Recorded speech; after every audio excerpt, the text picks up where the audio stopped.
Welcome to the Eye Test, a fantasy football podcast for those who are tired of hearing boring stats all the time. This is episode 23 and our What's in the Flex segment. What's in the flex? I'm sorry. What's in the flex? What's the flex? I didn't think it was going right then. And, Dude, I just have such a sore throat right now. That was so hard. and this is a very important What's in the Flex segment because we are a week out of playoffs, and if you are fighting for a playoff spot, you may want to listen to this whole episode because you may need to start one of these guys. So I'm going to start here. This is a guy that didn't have high hopes going into the season, but had a weak backfield, and people thought he may take over for the incumbent Devin Singletary. And he finally, in week 13, had his breakout. We don't know if it'll continue, but it's definitely worth noting. And that's James Cook, second-round pick out of Florida State.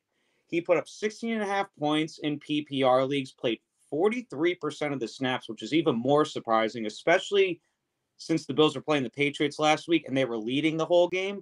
Typically, Cook is seen as like a pass-catching back, and it was very random that he played that much, you know, when Devin Singletary is considered the guy, the lead back and everything like that. But the Bills never seem to have a lot of faith in Devin Singletary as their RB1.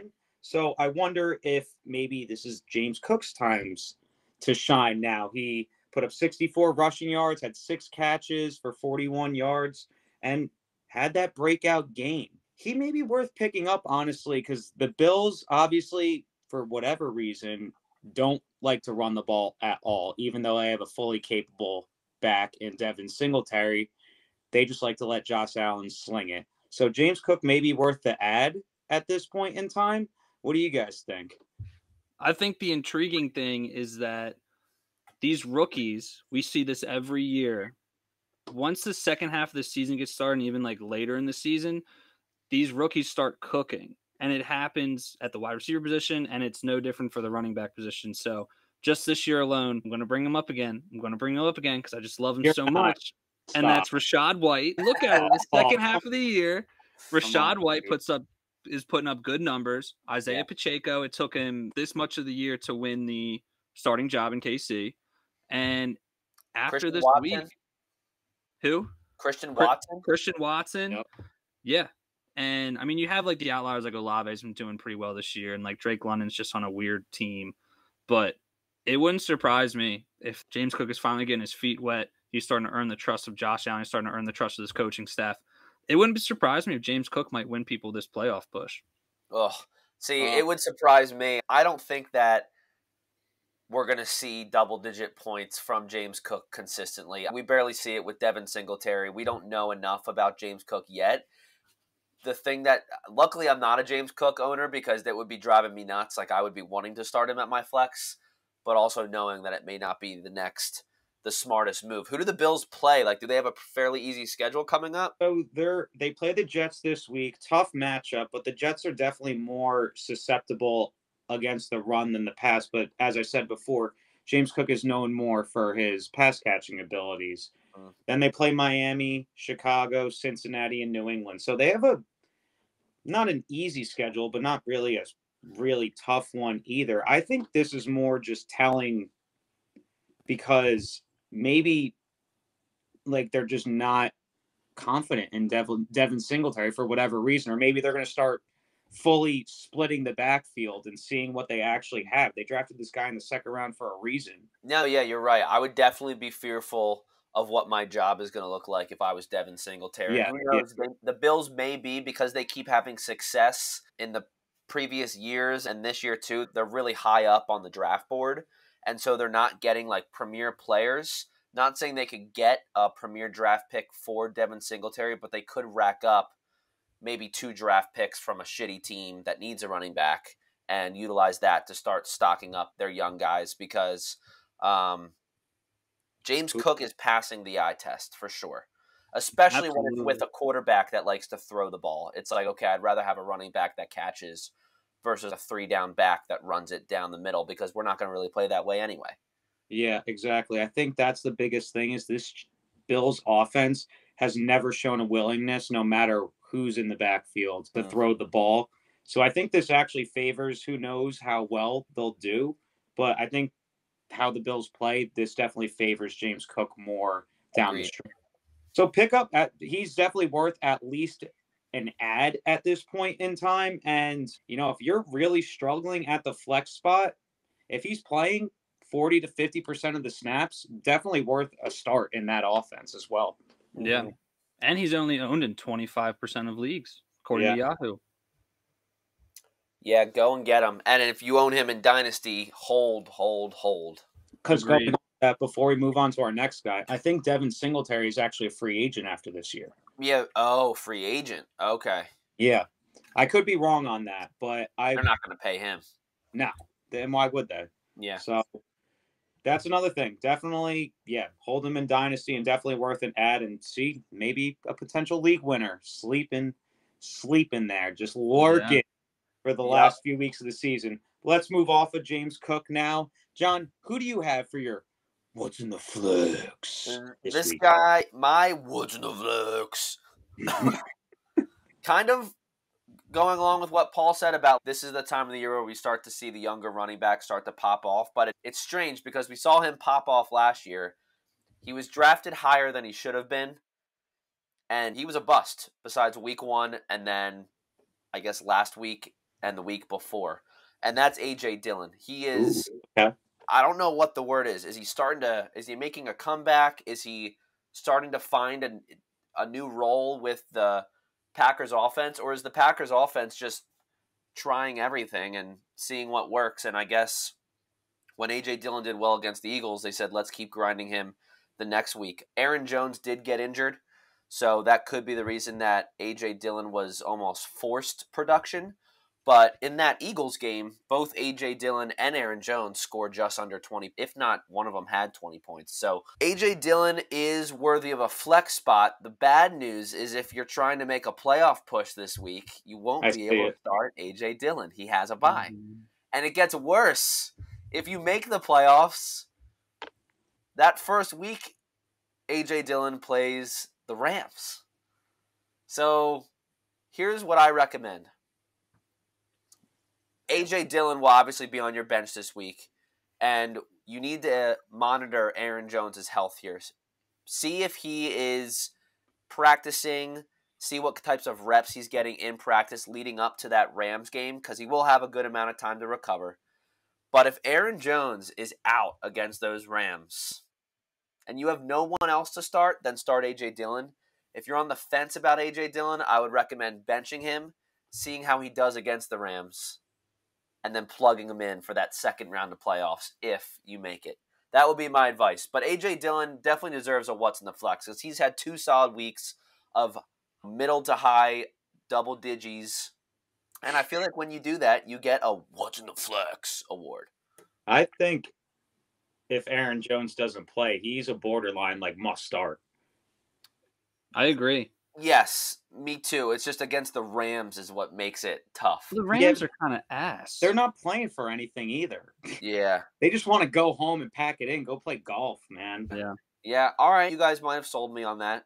Which situation would you rather be in? Would you rather, going into the playoff push, you need to win to make playoffs essentially. Would you rather have a questionable flex play like James Cook on your bench being like, it could go either way. I could start him. He could play well again. Or would you rather have the decision made for you where the guy you are teeter-tottering on is A.J. Dillon and he's on bye, so your decision's it's made for you. Left no choice to go with. To start like a separate guy. Yeah. Yeah, I'd rather have the player on bye where it's like, okay, I know he's not starting. I have to start this guy, and then that guy shits the bed. It was my only option. Yeah, right. When you're backed into a corner, at least mentally, you could have that excuse in your head. You're like, what else was I going to do? That's fair. It makes yourself feel better for making a shit decision.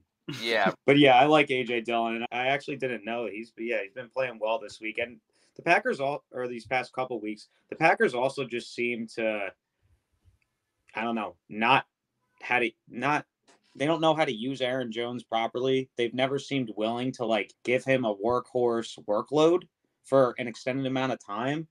So I don't know. I don't know if he's a free agent or not. I don't think he is. He just got a new contract, actually. I don't know. whatever's going on in Green Bay up there is strange. They got to figure it out. It's the Yeah. quarterback. I think once the quarterback gets changed, if they can get a good one. Jordan Love, dude. Jordan Love. He looked good. Love looked good in his limited action he played Trust in. me, And Rodgers been hurt all year. He's been playing with something with his thumb or something. Trust me. I got him in Dynasty. I'm just waiting for the moment. Jordan Love Chronicles to be continued. Yep. All right, Paul. Who do you got? So what's in the flex? What's in the flex? What's in the flex? We do it wrong, but I've told you. Have you guys watched that movie yet? Seven? No, we're not gonna watch it. No. All right, I'm not let gonna it. When you stop talking about Rashad White, we'll watch. You'll never see that movie then. But no, so my what's in the flex is a guy who I was actually teeter-tottering starting him or Gabe Davis this week in my, not that it meant anything, but it was just pride at this point. And we need you to win, Paul. You're playing top tier teams. Like I'm trying. I'm doing my best. And I have no fob, so I'm like just picking up scraps off the waiver wire. But I was between this guy and Gabe Davis this week. And although Gabe Davis caught a touchdown, this guy still beat him by 6 points. And that is none other than Darius Slayton. If you want to talk about last man standing for a team, look no further than Darius Slayton. Sterling Shepard got hurt. Kadarius Toney got traded. Kenny Galladay got stupid money from the Giants. Was just like, you know what, dude, I'm actually like really cool with not playing football anymore. Like, I'll just sit here and get paid. And so Slayton's like the only guy who knows how to catch a football on the team that's not named Saquon Barkley, and he's too busy running the ball too much. So it's been really nice to have him off the waiver wires. And the last 4 games, he's put up 19.5, 13.6, 9.3, and 15.0. Wow. He's leading the team in targets. So that's a 4-game sample size right there, where I think it's, unless you have like a stacked 3 receiver set or a stacked 3 running back set, I think Darius Slayton is a very, very good flex. I like it, Paul. I had no idea. It's crazy, those people that go under the radar, dude. I like it too because Darius Slayton has always been, he's not lucked, but fell into this like wide receiver 1 role for the Giants. But Daniel Jones is always like Darius Slayton too. Now he's Slayton, the only guy. Yeah, Slayton was on the trade block at the beginning of this year, and the Ravens were looking at him, and I was begging them to trade for Slayton. I've always liked Slayton. Pretty good. Was it Slayton that, remember when we first started doing the podcast, like Slayton won Bobby like the second week of fantasy? That was Sterling Shepard. Yeah. Sterling Shepard's out for the season. It was literally right before he blew his ACL. Yeah, that's so funny. That's when Paul's downfall started in fantasy after the week 2 game against Bob. The curse of Sterling Shepard. You're not going to win in fantasy until Sterling Shepard plays a full season. Do you hear that, Sterling Shepard? You need to get better. Get out on the field so I can break this curse. But Darius Slayton just goes to show that like waiver wires, that can win you championships, man. That's where the make or break guys like Darius Slayton quietly under the radar and just averaging 12 points at least, 13 points in the last 4 games. Yeah, Paul, I like that. That was a good one. I didn't expect that. Yeah, and somebody on this podcast told me that I'm an idiot if I don't start Gabe Davis over Slayton. That was me. I'm the idiot. John. No, he wasn't. John wasn't alone. I had a bunch of people being like, dude, and I get it. Gabe Davis's home run potential is definitely worth considering there, but it's crazy that Gabe Davis can score a freaking touchdown and get 12 points. He dropped so many balls that game. Bro, he catches it like this. I'm not going to lie, though. I'm still high on him for next year for some reason. I think a third year, right? This is his second year? I think. Dude, you can have him. He's entered the Mike Williams portion of my draft where I don't care where they are. I'm never drafting them. I do like him for Dynasty, though, long term. He's still super young, and Josh Allen's not going anywhere, and Diggs he's not old or anything, but someone's got to take over for Diggs when he runs his course. I've just watched Gabe Davis. Like, all he's good at is, like, the deep ball and the deep threat. And I've watched Allen throw a ball, and Gabe Davis looks in the air and can't find it. If you add that on his inability to just catch a regular pass like this, it just sad. Yeah. I can't buy it, man. I'm actually going to throw in, this isn't a guy that I would really throw into a flex, but just something to think about real quick before we get out of here. Cam Akers actually made an appearance this week. Granted, it was very touchdown dependent. He had 16 point, he had 2 touchdowns. He actually had a decent game this week, and he has a really cake schedule coming up. That's the first time he eclipsed double digits since week 3. Not really surprising considering the roller coaster of the season, or not even roller coaster. It's just been down the entire year. But, and again, it was skewed by the 2 touchdowns, but he has a really easy schedule coming up. He plays the Raiders, which we all know are Swiss cheese. The Packers give up a lot of yards on the ground. And then if you get past week 16 against Denver and you make it to the championship week, you have the Chargers' soft run defense as well. So maybe you're not starting him confidently, but maybe if he starts to do well and you make it to the end, maybe you throw him in there for that championship run. I don't trust you, bro. I don't trust him either, but anytime you get an RB1, ooh, it's tough, but I'm definitely saying, worth an ad. If you're in the championship, though, if you make it to the championship and he's strung together a couple good games against a cake matchup as well. Unless you have a no-brainer to start above him, it's kind of crazy, but it's not. It's not egregious. Yeah, exactly. That's my SAT word of the day. Egregious. I understand what you're saying. I just don't trust Cam Akers. If I were to make the championship and I was watching Cam Akers go off on my bench, I would probably look to start him in my flex, though. Yeah, of course. In the finals. Yeah. So, with championship game, would you rather have Akers going off on your bench, or would you rather start him and he does absolute dog shit and you end up losing? Like, I'm okay with him putting up points on my bench because I can be like, guys, it was Cam Akers. This is a championship. Yeah. What do you want me to do? That's what I would say. Okay, I'll give you a little lesson that I learned from last year that cost me the championship last year. Aside from Najee Harris missing 4 yards. You are so butthurt about this championship. I would be too, honestly, if I was Bob. Dude, it's haunting. I'm always so close every single year. Even though I've won before, every year I'm always right there. It bothers me. But another reason that it bothers me is because the reason that I lost. So in the championship last year, I started Ronald Jones in a cake matchup against, I forget who it was, but he had a cake matchup, and I was like, this is an easy start, better matchup. Gets hurt, so it wasn't my fault. Probably did the right thing because it was the right matchup and everything. You want to know who I had on my bench that put up like 20-plus points, and that would have made the difference in me winning? Darius Slayton. Give me a hint. Running back for the Chiefs. Clyde Edwards-Helaire? Nope.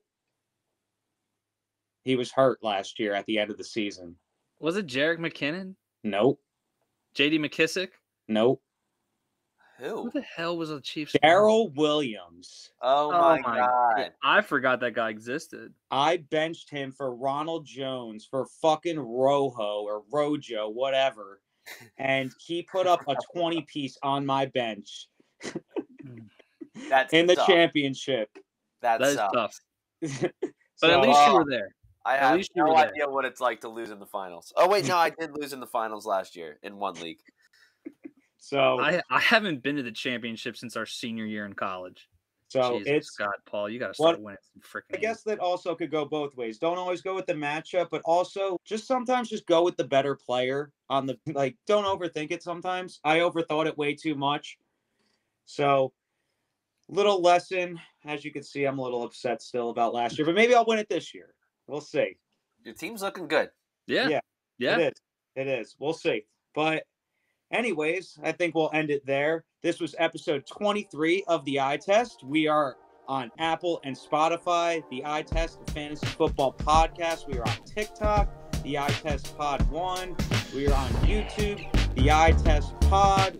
And we are on Instagram, the Eye Test Pod as well, all your lovely social media platforms. Unfortunately, we will not be recording next week. John is going on vacation, but head over to our TikTok, where we will be showing off all our other stuff while John's away, and look forward to our look ahead for the playoffs, and we will be giving out regular season awards as well as a little recap for the end of the regular season in fantasy. So thank you for listening. As always, peace. See you guys. Yeah. Are you guys going to wear black tie for the season awards? Do a little Met Gala action? Yes. Let's dress up. I don't own a tuxedo. I'll wear like a sport coat or something.